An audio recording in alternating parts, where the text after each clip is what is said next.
Jóvenes todos, ¿cómo están? Yo soy Omar desde la Ciudad de México. Hoy es 16 de mayo de 2021 y este es mi análisis semanal principal para los próximos días. Como siempre, como desde hace 11 años te voy a mostrar todo lo que estoy observando. Son 30 instrumentos financieros, te voy a explicar cada uno de ellos y junto a esto mi plan de trading. Lo que significa tres cosas. Número uno, ¿dónde? Es decir, los niveles exactos en los que estoy esperando operar durante los próximos días en los cruces que llaman mi atención. Número dos, ¿por qué? Esto es lo más importante para tu aprendizaje. Te voy a explicar los criterios técnicos fundamentales y de sentimiento que avalan cada una de mis hipótesis de trading. No son ocurrencias, son cálculos. Y número 3, por si fuera poco, te voy a explicar cuándo. Es decir, qué tiene que pasar ahí para que yo pueda ejecutar mi plan y para que hacerlo tenga sentido. Esto es, los criterios del plan de trading. Esto es lo que hacemos los traders profesionales. Para no ir más lejos, la semana pasada mi plan de trading originó 7 alternativas de trading y las 7 fueron ganadoras, con amplio potencial, con múltiples alternativas de entrada, fáciles de identificar. Si estás aspirando a construir un negocio de verdad sobre esta fantástica actividad del trading, inscríbete a mi Patreon, vas a obtener todo lo que necesitas. Vas a tener acceso a los cursos de análisis técnico, de análisis fundamental y de análisis de sentimiento para empezar. Vas a tener acceso también a los cursos de economía conductual, evaluación formal de sistemas de trading y diseño de sistemas de manejo del riesgo.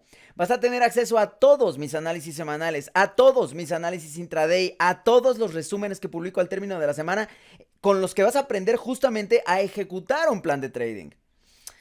El precio es absolutamente ridículo y aún hay un lugar para ti. Vamos a comenzar observando el gráfico diario del dólar americano y lo haremos en orden cronológico. Si lo vemos en lo general, el dólar americano fue un yo-yo la semana pasada. Sin embargo, fue un yo-yo perfectamente alineado con lo que veíamos en el gráfico desde hace semanas. No es que yo tenga una bola de cristal. En todo caso, mi bola de cristal es saber hacer un análisis técnico de verdad. La semana pasada te dije, parece lógico que esto pruebe el 90 y eso fue lo que hizo lunes y martes. Y luego te dije, sin embargo, se va a enfrentar contra una zona de obstáculos que se ven con mucha claridad, por lo que lo más probable es que rebote. Y desde ahí desarrollé mi plan de trading en todos los cruces mayores y por eso funcionó a la perfección. Porque desde el gráfico diario del índice del dólar americano, yo sabía hasta dónde podía llegar esa retracción. Y entonces busqué en dónde correspondía esas zonas de resistencia en el dólar americano en todos los cruces mayores. Y funcionó perfecto. El día miércoles comenzó el rally. Hay que decir que normalmente este tipo de retracciones toman un poco más de tiempo, sin embargo tuvimos el catalizador de los datos inflacionarios. ¿Por qué el miércoles se fue a la luna el dólar americano? Lo que pasa es que los datos inflacionarios, que de por sí esperábamos en ellos una subidilla, en realidad tuvieron un subidón en serio. Desde 2008 no veíamos ese ritmo en la escalada de los precios, es decir, en la escalada de los datos inflacionarios en los Estados Unidos. Sí, 2008, el año del colapso financiero, el año de la quiebra de Lehman Brothers. Desde entonces, estamos hablando de casi 13 años. Por supuesto, eso fue muy sorpresivo, porque esperábamos, y de acuerdo también al discurso del señor Powell, esperábamos que tuviéramos una subida, pero pequeña, en los datos inflacionarios. Ahora, ¿por qué es tan importante que esta escalada veloz en los precios genere este sentimiento pro dólar americano, a pesar de los datos de empleo de la semana pasada?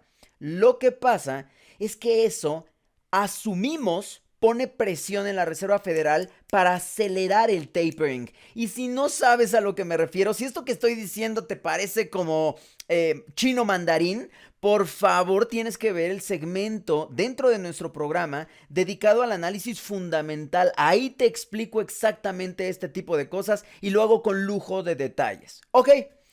También confirmamos entonces por qué el señor Powell dijo lo que dijo. Se la ha pasado diciendo que la inflación iba a tener una subida, pero que esta no iba a ser consistente. Bueno, ya vimos a lo que se refería. Es como la semana pasada, que el viernes nos sorprendieron mucho los datos de empleo, pero ciertamente el señor Powell se había mostrado reacio a hablar de tapering, quizás porque sabía lo que venía con los datos de empleo del final de aquella semana. Ok, eso no es todo. Todavía acerca de los datos inflacionarios, hubo una declaración interesante del señor Clarida. A lo mejor no lo conoces, pero básicamente es el vice de la Reserva Federal. Y se mostró sorprendido. De hecho, así lo dijo. Dijo que estaba sorprendido por los números inflacionarios. Esto debe generar una alerta en nosotros. ¿Por qué? Porque entonces quizás significa que la Reserva Federal sí esperaba una subida, pero no un subidón, no un super subidón, lo que agrega elementos para confirmar la hipótesis de que la Reserva Federal a lo mejor va a tener que apresurar el camino del tapering, lo que especulativamente hablando es bueno para el dólar americano o genera más apetito hacia el dólar americano, mejor dicho. Ok, ¿y luego qué pasó? Bueno, pues el jueves llegó a probar así al pip o al punto, llegó a probar la zona de resistencia diaria, lo que hizo que en mi plan de trading pues prácticamente todo probara las zonas en donde yo esperaba que probara. ¿Y luego qué pasó el viernes? Porque el viernes ya rebotó de manera perfecta. Igual, un movimiento que normalmente se desarrollaría en 2 o 3 sesiones, se desarrolló en la misma sesión. No solamente era fin de semana, era viernes, donde normalmente el sentimiento cambia, donde la volatilidad se enloquece, donde el volumen se enloquece, sino que también tuvimos los datos de consumo de los Estados Unidos. Y fueron malos. A ver, se esperaba que hubiera una caída en los datos. Y sin embargo fue una caída aún mayor. Particularmente llamaron la atención los datos de la medida que llaman Core Retail Sales. Te lo explico muy rápido. Dentro del número de Retail Sales, de los datos de consumo, hay varias columnas. Y entonces este número que vemos en el calendario económico ya es un resumen, ya es una conclusión. Vamos a decirlo así, es una especie de promedio. Y tenemos entonces una visión general de lo que pasó en términos de consumo en los Estados Unidos en el último periodo. Sin embargo, cuando desglosan las columnas te puedes dar cuenta en dónde están los problemas y en dónde están los avances. Y el core, el que llaman el número core, deja a un lado ciertos rubros para tener otra perspectiva del consumo en los Estados Unidos.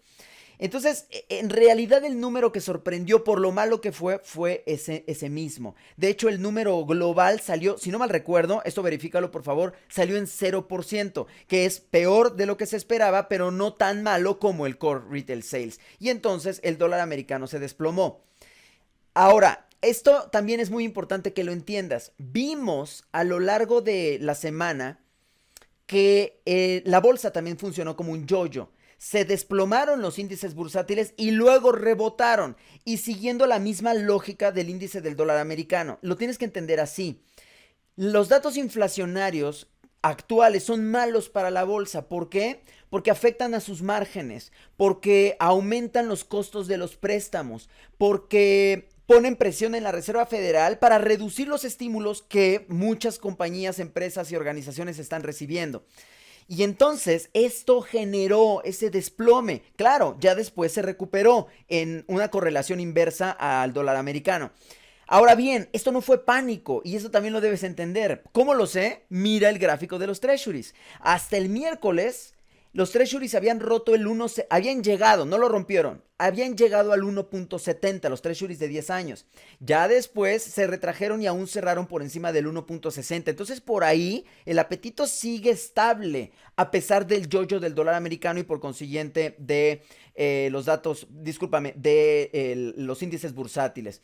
La próxima semana, jueves de Unemployment Claims, la semana pasada salieron muy bien y vamos a tener hasta el viernes PMIs en los Estados Unidos, ya hasta el final de la semana. Entonces seguramente el trading a lo largo de la semana va a estar en función de lo que sabemos en este momento y una vez más, esto pinta para volver a probar el 90. Hasta aquí el dólar americano, vámonos con el euro.